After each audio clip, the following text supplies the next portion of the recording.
April 8, 1943, 27,000 feet above Caen, France. Through the frosted glass of his oxygen mask, Oberleutnant Ralph Hermiken's grin was unmistakable. The veteran German ace, flying his sleek Focke-Wulf 190A5, watched with amusement as a group of unfamiliar aircraft climbed slowly toward his formation. Their movements were heavy and awkward, like fledglings trying to take flight for the first time. Die Amerikaner haben UNS Milchkannen gestschickt. He radioed to his wingman. The Americans have sent us flying milk bottles. His laughter filled the cockpit as he studied the bulky shapes below. 16 Republic P-47C Thunderbolts of the U.S. 4 Fighter Group were struggling upward, their engines thundering in unison. Each aircraft carried a massive Pratt & Whitney R-2800 double Wasp engine, a 2,000 horsepower beast fighting against the aircraft's own 7-ton weight. To German pilots accustomed to the nimble Messerschmitts and Spitfires of Europe's skies, these American machines looked absurd. They were enormous, barrel-shaped, with wings that seemed too small and propellers so large they looked like windmills. To the Luftwaffe, the Thunderbolt appeared slow, clumsy, an easy kill. But what the German aces didn't realize, as they circled above like predators, was that they were looking at the weapon that would soon turn the air war in Europe upside down. Within a year and a half, those flying milk bottles would become one of the most feared sights in the sky. The deep growl of their engines and the roar of 8.50 caliber Browning machine guns would send chills down every German pilot's spine. Beneath those broad wings was a math of destruction. Over 3,400 rounds of ammunition, a combined fire rate of 6,000 rounds per minute, enough to cut a fighter in half in 2 seconds. That transformation began on this very morning. Major Donald Blakesley, commanding the 335th Fighter Squadron, was leading the group, a former RAF Eagle Squadron pilot. Blakesley had already faced the Luftwaffe before. He knew what his men did not yet understand, that flying the P-47 meant unlearning everything they knew about dogfighting. Survival in this machine demanded a new kind of thinking. The Thunderbolt wasn't built to dance. It was built to dominate. While German engineers designed lightweight interceptors focused on agility and climb rate, the Americans had gone in the opposite direction. Republic Aviation had created something entirely new, a high-altitude juggernaut that relied on brute power, heavy armor, and overwhelming firepower to change the very nature of air combat. Among the 56 American pilots flying over France, that day were men who would one day become legends, names that would fill the Luftwaffe with dread. But in April 1943, they were rookies flying an improved machine against the most experienced fighter force in the world. The Germans had been fighting non-stop since 1939. Through Poland, France, Britain, and the vast skies of Russia, the Americans were entering the war with 0 days of combat experience. This isn't just a story about airplanes. It's about a turning point in history. It's about how American industry defeated German precision, how sheer production power and smart design turned ridicule into respect, and how laughter in the skies above France soon turned into fear. The Thunderbolt's origin went back to the dark days of 1940. As Nazi fighters swept across Europe, Alexander Kartveli, Republic Aviation's Georgian-born chief designer, was given an urgent order from the U.S. Army Air Corps: build a high-altitude interceptor that could stand up to the Luftwaffe. What Kartveli built instead was a monster, a machine that broke every rule of aircraft design. It will be a dinosaur, he told his team, but a dinosaur with good proportions. When the XP-47B prototype took to the air on May 6, 1941, it stunned everyone who saw it. At nearly 10,000 pounds empty, it was 65% heavier than its predecessor, the P-43 Lancer. Its massive turbo-supercharger system, with pipes running to the fuselage, gave it a swollen look that made test pilots shake their heads. This thing actually flies? They'd ask. It didn't just fly, it soared. The double Wasp engine, with 18 cylinders arranged in a perfect radial circle, could deliver full power at 27,000 feet, an altitude where German engines gasped for breath. The turbo supercharger, powered by exhaust gases, gave the Thunderbolt something few fighters had: sea-level performance in the stratosphere. At first glance, it looked like an overweight brute. In reality, it was the future of aerial warfare. Major Hubert "Hub" Zemke, commander of the 56th Fighter Group training at Bridgeport, Connecticut, hated the P-47 Thunderbolt the first time he flew it. To him, it was a monster, loud, heavy, uncooperative, and dangerously unpredictable. Between September 1942 and January 1943, his unit lost 18 pilots and 41 aircraft in training accidents. The P-47, some said grimly, was killing more Americans in training than Germans would in combat. It was a beast that punished mistakes. It ground-looped on landings, torque rolled violently on takeoff, and dove with such ferocity that pilots discovered an entirely new aerodynamic problem: compressibility. At high speeds, the airflow over the wings became supersonic, lock and control solid. For young aviators, that often meant one thing: death before impact. But for those who mastered it, the Thunderbolt revealed something remarkable. Lieutenant Robert S. Johnson, a farm boy from Oklahoma who would one day become one of America's top aces with 27 victories, described his first flight in words that became legend. It was like strapping yourself to a locomotive. The power was unbelievable. You didn't fly it, you aimed it. The first real combat encounters in April and May 1943 seemed to confirm the Luftwaffe's early laughter. The P-47 couldn't outturn the Focke-Wulf 190 or outclimb the Messerschmitt Bf 109. In the close, twisting dogfights of Europe, the Thunderbolt looked out of place. Too big, too slow, too heavy. German pilots quickly developed tactics to exploit its weaknesses, attacking from below and forcing turning engagements where agility mattered more than raw power. Major Joseph Pip Spriller, commander of Jageschwader 26, reported back to headquarters after one of those early skirmishes. The new American fighter is meat for the slaughter. It flies like a truck, turns like a freight train, and climbs like a pregnant cow. To his men, the Thunderbolt pilots were Indians, easy targets pretending to be warriors. The numbers seemed to back him up. In their first month of operations, the American P-47 groups lost 14 aircraft for just 3 confirmed kills. Even their British allies were skeptical. RAF pilots flying Spitfires joked that the P-47's best evasive maneuver was to unstrap and run around inside its oversized cockpit. But beneath the mockery, something was happening that German intelligence failed to notice. The Thunderbolts that were shot down often took unbelievable punishment before falling. One aircraft returned from a mission on May 4th, 1943, riddled with 21 cannon hits and more than 100 machine gun strikes. Damage that would have torn a Spitfire or Messerschmitt apart. Its Pratt & Whitney radial engine, with no fragile coolant system, could keep turning even after absorbing rounds that would stop a liquid-cooled German fighter cold. And when AP-47 managed to get its guns on target, the effect was devastating. 8.50 caliber Brownings, firing together, created a focused storm of lead that no Luftwaffe pilot had ever faced before. Unlike the cannon-armed German fighters that carried limited ammunition, the Thunderbolt could maintain steady fire for over 30 seconds, an eternity in air combat. Then came June 26, 1943, over Lisieux, France, the day that changed how the Germans viewed the Thunderbolt forever. Lieutenant Robert S. Johnson of the 61st Fighter Squadron was flying with a formation of 48 P-47s returning from bomber escort duty. Without warning, 16 Focke-Wulf 190s from 2/G-26 dived out of the sun, led by Hauptmann Wilhelm Ferdinand Galland, the younger brother of the famous ace Adolf Galland. The attack was textbook perfect. Johnson's aircraft, flying near the rear of the formation, was hit first. A burst of cannon fire slammed into his fuselage before he could even react. The canopy shattered, hydraulic fluid sprayed across his cockpit, and the engine cowling was blown apart. Flames licked at the instrument panel as shrapnel tore into Johnson's nose and leg.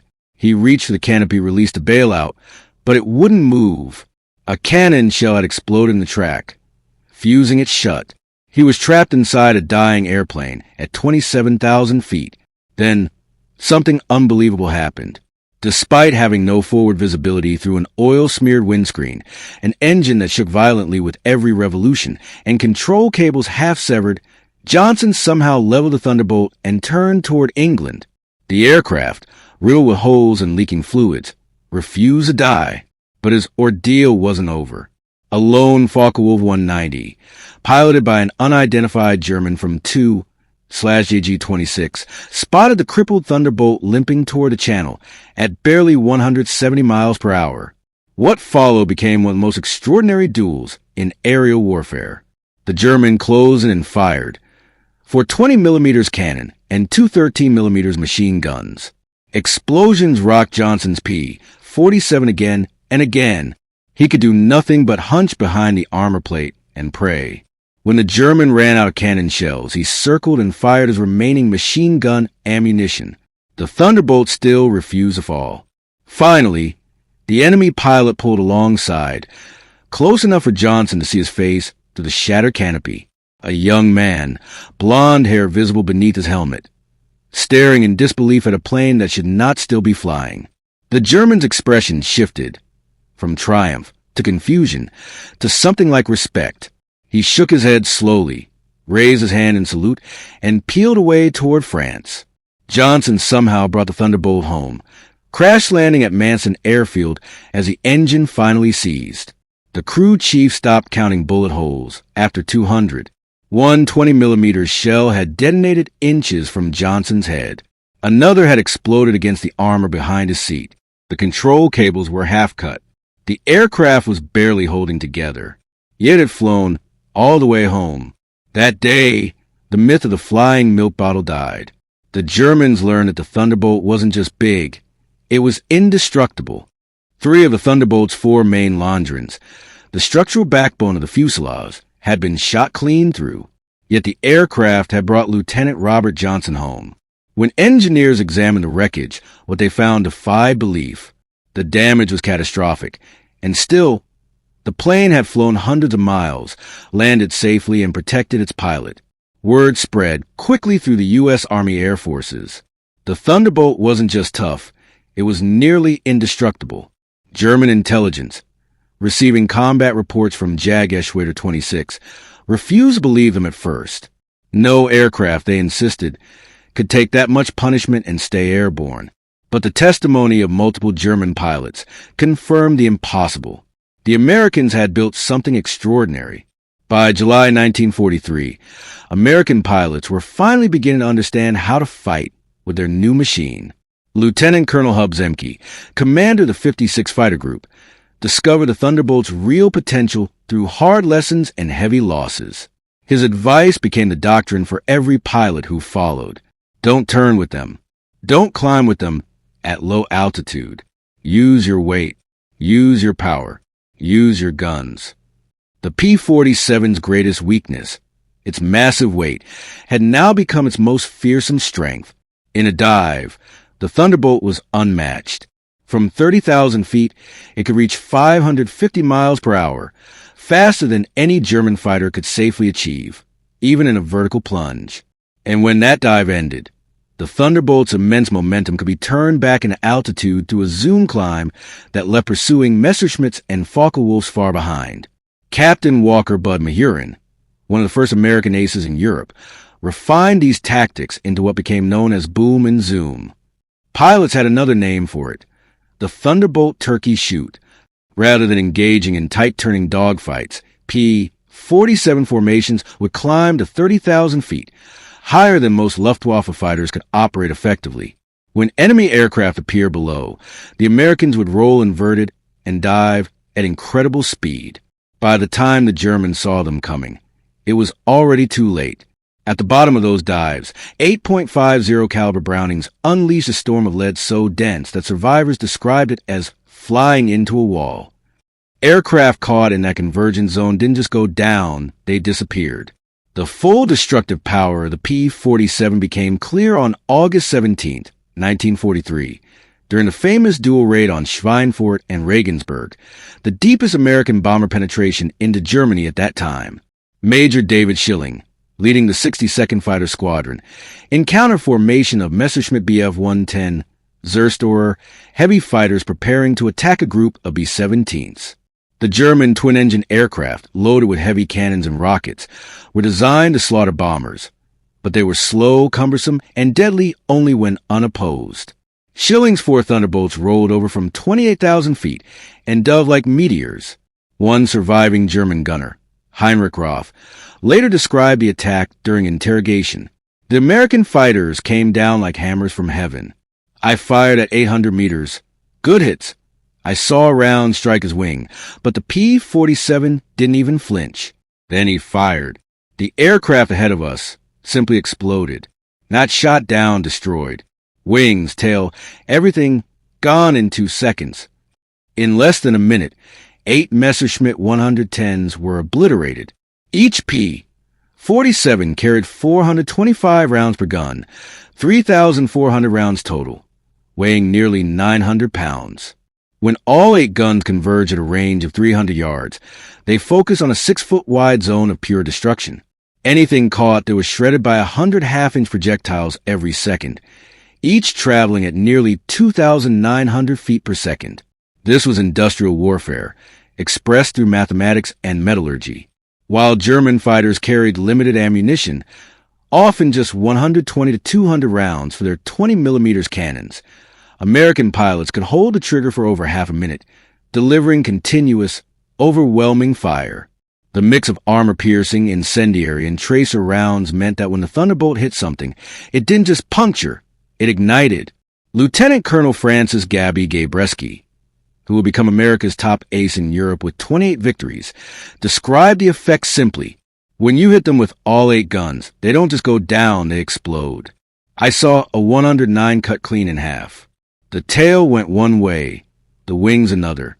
The pilot never knew what hit him. By September 1943, the Luftwaffe was learning a terrifying truth. The higher they climbed, the weaker their aircraft became, while the Thunderbolt only grew stronger. The Pratt & Whitney R-2800 Double Wasp, with its turbo supercharger, maintained full power up to 30,000 feet and beyond. German engines, relying on mechanical superchargers, gasped for air above 25,000. The consequences were fatal. On October 8, 1943, one of Germany's most celebrated aces, Oberleutnant Hans Philipp, with 206 victories, led his unit against AB-17 formation near Bremen. At 28,000 feet, his Focke-Wulf 190A-6 was sluggish, its BMW 801 engine struggling in the thin air. From 32,000 feet, the Thunderbolts of the 56th Fighter Group dove. Lieutenant Robert Johnson spotted Phillips' distinctive FW-190 and opened fire at 300 yards with a 30-degree deflection. His rounds tore through the entire fuselage. The German ace's aircraft erupted in flames, disintegrating in the sky. There was no parachute. Phillips' death sent shockwaves through the Luftwaffe. If a veteran of 500 missions, one of the best pilots in Germany, could not survive a Thunderbolt attack, what hope did anyone else have? An urgent report was delivered to Reichsmarshal Hermann Göring in November 1943. It was grim. The Thunderbolt service ceiling exceeded 42,000 feet, higher than any German fighter. Its dive speed approached the sound barrier. It was wrapped in armor and bulletproof glass, and it could sustain damage that would destroy 3 German fighters and still come home. Then came the next evolution. In January 1944, a new variant arrived in England, the P-47D-22. It introduced a Hamilton standard hydromatic propeller with massive 13-foot paddle blades. The effect was immediate. Climb rate jumped from 2,200 to 3,000 feet per minute, matching or even surpassing German fighters. Acceleration improved dramatically. Now, the Thunderbolt didn't just dive faster. It climbed like a predator. German ace Heinrich Nock, with over 200 missions to his name, met the new variant in February 1944 during a bomber interception near Hanover. His diary entry told the story. The fat American fighters have learned to climb. We bounced a formation near Hanover, expecting our usual advantage. They turned into us and climbed with us. When we tried to disengage, they followed to 30,000 feet. Schmidt was caught and blown apart. These are not the same machines we laughed at last year. Even the sound of the Thunderbolt changed. The new paddle blade propeller produced a low, rolling thunder that echoed across the skies. The blade tips reached near supersonic speeds, creating a deep, menacing growl that could be heard from miles away. German ground troops began to recognize it instantly, the sound of doom descending from above. They gave a new name, Donnerschlag, thunderclap. By March 1944, the P-47 Thunderbolt had evolved into a different kind of beast. Outfitted with external fuel tanks, it could now escort bombers deep into German territory, something unimaginable a year earlier. Each aircraft typically carried two 108-gallon wing tanks or a 75-gallon belly tank, extending its range to over 1,000 miles, combined with a paddle blade propeller, which gave it far better climb and acceleration even when fully loaded. The Thunderbolt could now go the distance, fight, and still bring its pilot home. The Luftwaffe's only answer was to attack the bombers directly and pray they could punch through the American fighter screen. But by 1944, that screen was made of Thunderbolts, and breaking through it meant flying straight into a storm of lead. Major Gunther Rall, one of Germany's most respected aces with 275 confirmed victories, learned this the hard way. On March 6, 1944, he was leading his squadron when P-47s dove on them from above. Years later, he recalled the moment in a post-war interview. "We saw them against the sun. Fat silhouettes. Someone joked, 'Here come the flying pigs.' But no one was laughing 30 seconds later. They came down like an avalanche. 3 of our fighters disappeared in the first pass. Just gone. Their guns didn't chatter like ours. They roared, pouring out a stream of fire so thick that being caught in it meant instant death." The Thunderbolt's endurance gave it yet another edge. While German fighters burned through their fuel in minutes at full power, the big American radial engine could cruise efficiently for hours. P-47s could stay with the bomber stream from takeoff to target and back, rotating formations to maintain top cover all the way home. When the P-51 Mustang entered service that spring, it gradually took over long-range escort duties. But the Thunderbolt didn't fade. It transformed. It found a new purpose, ground attack. By April 1944, as the Allies prepared for the invasion of France, the P-47 was being rearmed and retrained for a brutal new role. Its 8.50 caliber machine guns, already devastating in the air, were just as effective on the ground. Armor-piercing incendiary rounds could punch through the thin-top armor of tanks, and soft targets like trucks or troop convoys were obliterated in seconds. A 2-second burst meant 160 half-inch projectiles tearing into a target the size of a truck. Then came the bombs and rockets. The D-25 variant could carry 2 1,000-pound bombs under its wings and a 500-pounder under the fuselage, a total bomb load comparable to early medium bombers. Later models added 10 5-inch high-velocity aircraft rockets, each with the explosive power of a 105mm artillery shell. Oberst Hans von Luck of the 125th Panzer Grenadier Regiment experienced one of these attacks during the Normandy campaign. They came in low, so low you could see the pilots' faces. The noise was beyond description. Rockets screamed, engines thundered, and then came the hammering of their guns. In one pass, a column of 20 vehicles simply ceased to exist. It was like watching a giant's fist smash the earth. On D-Day, June 6, 1944, the Luftwaffe saw just how far the balance had tipped. More than 500 Thunderbolts patrolled the skies over the beaches of Normandy, forming an impenetrable shield. German fighters that tried to break through were shredded before they reached the invasion zone. Oberleutnant Wolfgang Fischer of Jägerschwader II, one of the few who returned from that day, summed it up: the sky belonged to the Americans. The Thunderbolts were stacked from sea level to 30,000 feet. We tried to fight through at dawn. 12 of us. I was the only one to return. In the weeks that followed, the Thunderbolt became the terror of the German army. Flying almost unopposed by day, P-47s cut the Wehrmacht supply lines to pieces.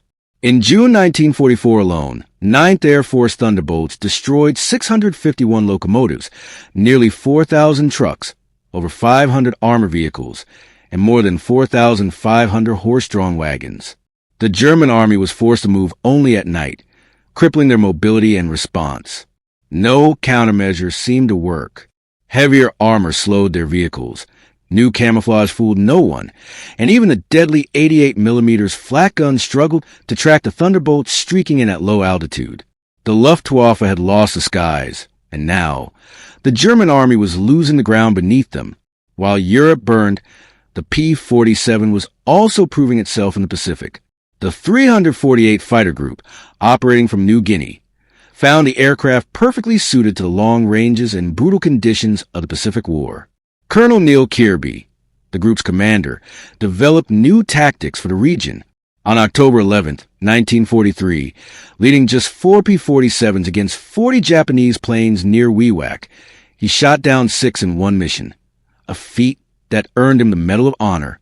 Japanese Eisaburo Sakai, who faced the Thunderbolts firsthand, later wrote, "We called them monsters. Our 20mm cannon, which would destroy a P-40 with a few hits, did almost nothing. I hit one Thunderbolt dozens of times and watched it fly away. Their return fire was like lightning. One burst, and your plane was gone." The Pacific variant, the P-47N, extended the aircraft's range even further. With new wet wings carrying 93 gallons each, it can now reach 2,350 miles, enough to escort B-29 superfortresses all the way to Japan. The final test came against Germany's most advanced weapon, the jet-powered Messerschmitt Me-262. On paper, the jet was untouchable, reaching 540 miles per hour. But Thunderbolt pilots learned to strike where jets were weakest, on takeoff, landing, or when slowing to attack bombers. On November 27, 1944, Lieutenant Colonel John C. Meyer of the 352nd Fighter Group caught one of the jets in a dive from 28,000 feet. His Thunderbolt hit nearly 500 miles per hour, fast enough to catch the jet in level flight. His gun camera showed the Me-262 tearing apart under a stream of .50 caliber fire. By early 1945, the new P-47M was built specifically to hunt jets and B-1 flying bombs. With water methanol injection pushing its Pratt & Whitney engine to 2,800 horsepower, it could reach 470 miles per hour at altitude. Major George Boswick, who shot down 2 jets in March 1945, described it best. "The jets are faster, but they can't turn and they can't take punishment. One good burst and they come apart like paper. They have to slow down to hit bombers. That's when we get them." The Thunderbolt's defining moment came during Operation Bodenplatte, Germany's desperate final assault on January 1, 1945. Nearly 900 German fighters launched a surprise attack on Allied airfields. At Y-34 airfield near Metz, they destroyed 22 Thunderbolts on the ground before American pilots scrambled. What happened next would prove why the P-47 was more than just a machine. It was a symbol of resilience. A captured German pilot was brought into the American command post, still smirking despite the chaos outside. He gestured toward the burning wreckage of Thunderbolts and asked mockingly, "What do you think of that?" Major George Brooking didn't hesitate. He simply pointed toward the flight line, where ground crews were already clearing the damaged aircraft and laying new hardstand for replacements. "By tomorrow," Brooking said calmly, "we'll have 40 new ones. How long will it take you to replace your pilots?" The German smile vanished. Within 48 hours, the flight line was filled again, factory-fresh P-47D-40s flown in from England. The Luftwaffe, by contrast, had lost 271 aircraft and 213 trained pilots during Operation Bodenplatte, many of them veteran instructors and squadron leaders they could never replace. American losses totaled 134 aircraft across all attacked airfields, and every single one was replaced within a week. The numbers told the story better than any propaganda could. This was a war Germany could no longer win. During the war, Republic Aviation built an astonishing 15,683 P-47 Thunderbolts, more than any other American fighter. At the peak of production, the Farmingdale, Long Island factory rolled out a completed Thunderbolt every single hour, day and night. In Evansville, Indiana, a plant that had been farmland just 2 years earlier was producing 500 aircraft a month by 1944. Each aircraft was a masterpiece of mass production. 65,000 individual parts, 8 miles of wiring, 2,000 pounds of aluminum, and 300 pounds of rubber. The massive Pratt & Whitney engine alone contained 2,400 precision machine components. And yet these complex machines were built by workers, many of them women, who had never touched an aircraft before Pearl Harbor. They worked with such precision that wartime production often exceeded peacetime quality standards. The scale of American logistics behind the Thunderbolt was staggering. Every single P-47 sortie required about 3,400 rounds of .50 caliber ammunition. With hundreds of Thunderbolts flying daily, monthly ammunition use exceeded 10 million rounds by mid-1944. At the Lake City Arsenal in Missouri, just one of several ammunition plants, production hit 30 million rounds per month. Each cartridge was manufactured with tolerances measured in 10,000ths of an inch, perfection born from industrial discipline. Fuel demand was equally massive. Each Thunderbolt burned roughly 100 gallons per hour in normal flight, and up to 300 gallons during combat with water injection engaged. By late 1944, the 9th Air Force alone was consuming more than 25 million gallons of aviation fuel every month, all of it shipped across the Atlantic in tankers that were themselves products of the same unstoppable American assembly lines. Even more decisive than machines was manpower. By 1944, the United States was graduating 30,000 pilots per year, more than Germany trained in the entire war. Each P-47 pilot received at least 400 hours of flight time before combat, including 100 in advanced fighters. German pilots entering combat in 1945 often had fewer than 100 hours total. The difference showed in the skies. American pilots arrived in Europe already skilled in formation flying, gunnery, instrument navigation, and tactics. They practiced with live ammunition, studied gun camera film from real combat, and even trained against captured German aircraft to learn their weaknesses. Lieutenant Eugene Roberts, who arrived in England in September 1944, remembered it clearly. I had over 420 hours in my logbook, 75 of them in the P-47. I'd fired at towed targets, practiced deflection shooting, watched film from actual dogfights. On my first mission, I knew exactly what to do. The German I fought probably had half my hours. It wasn't even a fair fight. By spring 1945, even the Luftwaffe's own surviving aces understood what they were facing. Oberstleutnant Joseph Priller, the same man who had once mocked the Thunderbolt as a pregnant cow, was interviewed by German propaganda officials in March 1945. His words were deemed too demoralizing to publish, but they spoke an uncomfortable truth. The Thunderbolt is the best fighter bomber ever built. Its firepower is unmatched. Guns that never jam, never overheat, never run dry. It carries bombs like a medium bomber, fires rockets like artillery, and fights like a true fighter when needed. But the machine is only part of it. What it represents is America itself. Limitless production. They lose 10 and build 20. We lose 1, and he's gone forever. Their pilots arrive better trained than our instructors. They have fuel for training, ammunition for practice, spare parts for everything. We have courage, and courage without resources is only delayed defeat. We laughed at them in 1943. We're not laughing now. When you hear those guns, you know death has come. It's mechanical, precise, unstoppable. Like everything American, it's overwhelming. It was a grim kind of respect, born from bitter experience. The Thunderbolt had started the war as a joke and ended it as a symbol of industrial power and determination, a machine that not only won air battles, but embodied a nation's will to fight until the sky itself belonged to them. They didn't lose because they lacked courage or skill.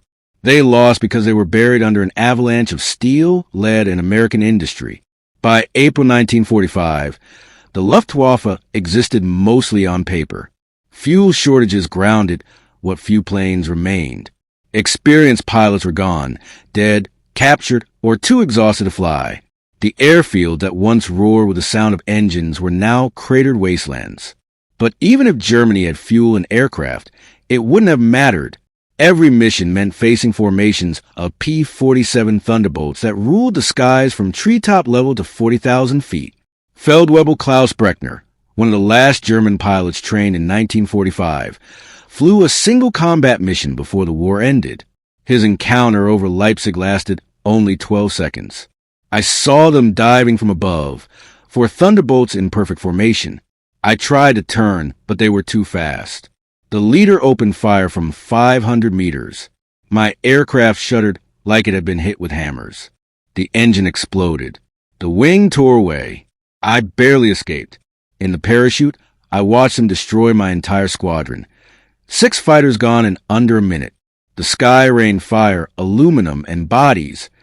The psychological effect was devastating. German pilots began suffering what the medical officers called Jabba fever, fighter-bomber fever.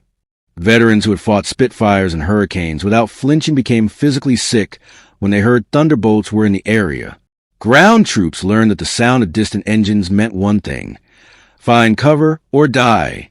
The P-47 statistics were almost unbelievable. In Europe alone, it destroyed 3,752 enemy aircraft in air-to-air combat and another 3,315 on the ground. It annihilated 86,000 railway cars, 9,000 locomotives, 6,000 armored vehicles, 68,000 trucks, and 60,000 horse-drawn wagons. In the Pacific, it downed nearly 700 Japanese aircraft, destroyed hundreds more on the ground, and obliterated vehicles, locomotives, ships, and barges. The 9th Air Force, most of it flying P-47s, logged over 213,000 combat sorties, dropped 120,000 tons of bombs, fired 135 million rounds of ammunition, and launched 60,000 rockets. Its kill ratio was 4.6 to 1, the highest of any Allied fighter bomber, with the lowest loss rate. Behind those numbers lay the human toll. The Luftwaffe lost about 28,000 fighter pilots killed in combat against the Western Allies. Every loss represented years of training that Germany could never replace. By the end of the war, the average German pilot had less than 30 hours of combat experience. The average American P-47 pilot had over 200. Captured German intelligence files tell the same story. Their evaluations of the P-47 changed from ridicule to respect as the war went on. April 1943. Large, unmaneuverable fighter. Inferior to German designs in all respects except dive speed. Minimal threat. December 1943. Exceptional high-altitude performance. Extremely strong structure. Significant threat above 25,000 feet. June 1944. Dominant fighter bomber. Devastating firepower. Critical threat at all altitudes. March 1945. Best fighter bomber of the war. Unmatched combination of power, durability, and pilot quality. Engagement survival unlikely. For lines on a German intelligence report captured the entire transformation of air combat. For decades later, in 1985, former enemies gathered in Phoenix, Arizona, for a reunion of German and American fighter pilots. Among them was General Lieutenant Adolf Galland, the legendary head of the Luftwaffe's fighter arm. When asked about the P-47, his answer was recorded on video. "We made a terrible mistake in 1943, Galland said. "We saw this big, heavy fighter and laughed. We thought the Americans didn't understand air combat. We called it a bomber pretending to be a fighter. We were the ones who didn't understand. The Americans weren't building a European fighter. They were building an American one, based on production, firepower, and survivability. In a war of attrition, the plane that could take punishment and keep fighting would win. And they were right." He paused before continuing. "The first time I flew a captured P-47 after the war, I understood everything. The power was unbelievable. It climbed like it was falling upward. The cockpit was roomy, the controls precise. It was a pilot's aircraft wrapped in armor. But what shocked me most wasn't performance. It was realizing they built over 15,000 of these machines while fighting a two-ocean war. We never had a chance." German pilots nicknamed the Thunderbolts guns Roosevelt's piano for the rhythm they made in battle. Once you heard that sound, you never forgot it. Many heard it for the last time. The P-47 was more than a fighter. It was a symbol of America's industrial will. Its design embodied brute force engineering and overbuilt reliability. The wings could carry 40,000 pounds, 3 times the aircraft's loaded weight. The engine mount could endure 12 times the force of gravity. Control cables were doubled, ammunition boxes powered by electric motors to prevent jams, and each of the 8 machine guns had its own heating and charging system. Some German veterans still claim the Thunderbolt won through numbers, not quality, but the combat records prove otherwise. In equal fights, the P-47 consistently came out on top. Its .50 caliber Browning machine guns, dismissed early on as inferior to cannons, proved deadlier in practice. A 2-second burst could put 20 rounds into an enemy fighter, guaranteeing destruction. American ammunition was also superior. The armor-piercing incendiary rounds burned at over 3,000 degrees Fahrenheit, melting through aluminum before detonating. German 20mm shells often exploded on impact, creating spectacular flashes but sometimes limited damage. The Americans built weapons designed not just to hit, but to kill. The P-47 Thunderbolt remains the heaviest single-engine fighter ever mass-produced. Empty, it weighed 10,000 pounds, more than some twin-engine aircraft. It carried an engine more powerful than entire bomber formations of the previous war. It was a monster of speed, strength, and firepower, flown by kids barely out of high school, maintained by mechanics who had never seen an airplane before 1941. In less than 2 years, German laughter turned to fear. The flying milk bottle they once mocked became the most feared aircraft of the war. Even decades later, Luftwaffe veterans spoke of it in hushed tones. At the U.S. Air Force Museum in Dayton, Ohio, a restored P-47D sits in quiet dignity among other legendary fighters. A small display nearby holds a strip of gun camera film showing a Focke-Wulf 190 disintegrating under its guns, along with a handful of spent .50 caliber shells. Beneath it is a quote from a captured German pilot. "We laughed when we first saw them. Fat, ugly American fighters that couldn't turn or climb. We stopped laughing when we realized they didn't need to. They just pointed their guns and you ceased to exist." The laughter died with the Luftwaffe. The P-47 Thunderbolt entered the war as a joke and ended it as a weapon of annihilation. Between those years, 8 synchronized Browning machine guns rewrote the laws of aerial warfare and silenced the skies of Europe. By May 1945, there were no German pilots left to laugh. The thunder had spoken, and the sky belonged to America.